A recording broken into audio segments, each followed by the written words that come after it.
Welcome. Here is a rundown of war in Ukraine. France to send more howitzers to Ukraine. France says it will send more Caesar howitzers to Ukraine.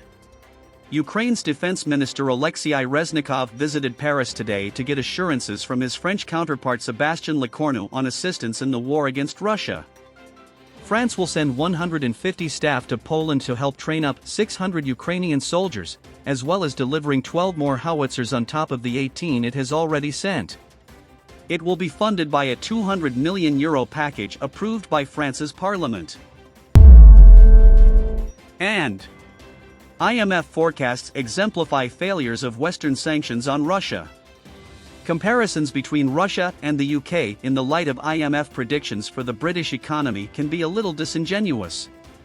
The IMF expects Russia's economy to expand, but that is from a pretty low bar.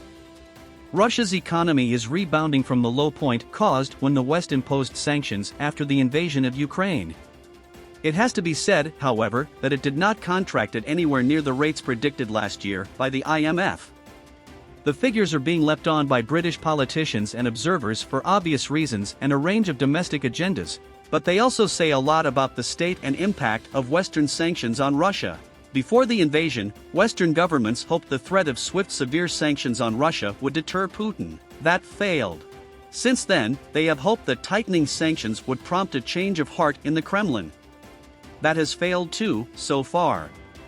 Russia is clearly finding no difficulty in circumnavigating the restrictions, given the IMF's market upgrade of its economic outlook. The West has failed to stem the flow of Russian oil.